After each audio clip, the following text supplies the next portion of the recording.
Well, Florence is with us in studio. Florence, William, somewhat stealing your thunder there with news in the Telegraph about that shocking restaurant. But let's go back to what else is grabbing the headlines. You know, this massive raid, if you like, in Belgium. That's right. Now, 2 suspected Islamist militants were killed and another arrested. As you can imagine, it's the top story in the Belgian press. Le Soir is reporting about the fact that officials say these 2 men had returned from Syria and planned imminent attacks on police targets. So you can see here the headline says that Belgium is in a state of alert, and there's a photo there from that raid which took place in the eastern town of Verviers. Now, papers are describing this raid as unusually violent in Belgium. There's another article in La Libre which says that for the very first time, military weaponry was used against the police, and so this has caused a lot of alarm in Belgium. And this article also points out that after the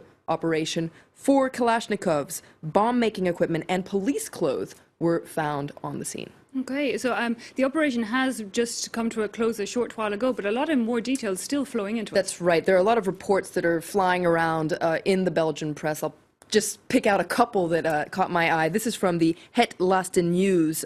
This reports that the jihadists were planning on actually kidnapping a famous Belgian celebrity and decapitating this celebrity.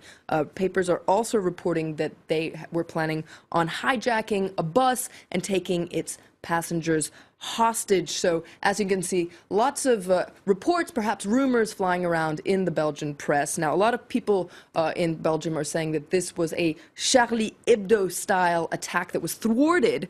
You can see Der Morgen here saying, though, okay, this raid may have been thwarted, but the danger has not yet passed. Belgium is still very much on high alert and fearing that more attacks could be planned. And Le Soir, in its editorial, agrees. It says these attacks were foiled, but provisoirement, you can see it says temporarily. It's wondering, are there going to be more attacks? And it points out that we must be conscious of the fact that these returned jihadists, these Belgians who have been going to fight jihad, especially in Syria, well, there are many more of them that could follow in the footsteps. The article reminds us there are between 300 and 400 Belgian citizens who are suspected of fighting jihad in Syria right now.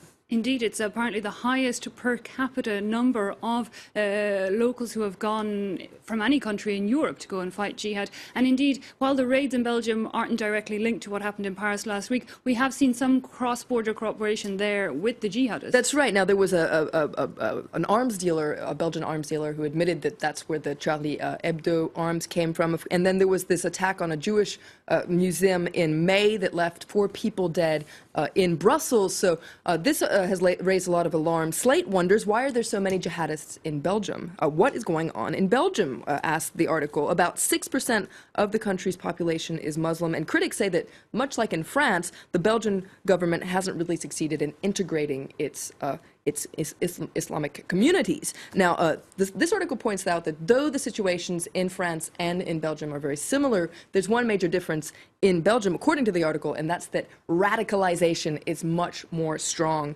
And so this is going to take a lot more than police raids to address. Okay. But I believe, meanwhile, papers are still focusing on this freedom of speech in the wake of the Charlie Hebdo attack. That's right. Pope Francis has waded into this very thorny debate. You can read about it in lots of papers today. I chose an article from the Wall Street Journal. Basically, he didn't say, Je suis Charlie. What he said was killing in the name of religion is an aberration, but he said that those who deride other faiths can expect to provoke a strong and even violent response. He said there is a limit to freedom of expression. He actually likened it to a hypothetical case where someone would insult his mother. Well, that person could expect a punch. Now, this echoes what China Daily is saying in their editorial today. We can take a look at that. It says, respect for religion cannot be ignored. Now, this editorial sympathizes with the cartoonists and condemns acts of terrorism, but our understanding is that freedom of the press should not compromise the respect for a religion or a culture.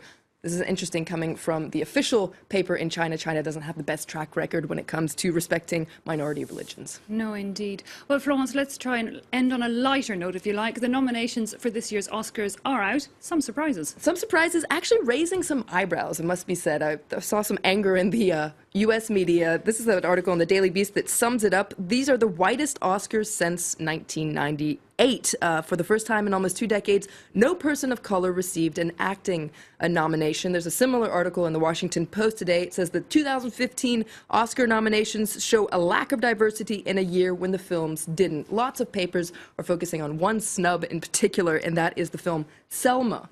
Washington Post calls it a stunning civil rights film. It's about basically Martin Luther King. It was directed by a black director, Ava Marie DuVernay. Had she been nominated for the Best Director, she would have been the first African-American woman ever to be nominated, but she wasn't. Now, a lot of papers are wondering, New York Times has a piece, are the Oscar nominations moving in the wrong direction? Well, a lot of the U.S. media says actually it just reflects the depressing reality of the Hollywood movie industry, which is dominated by white men.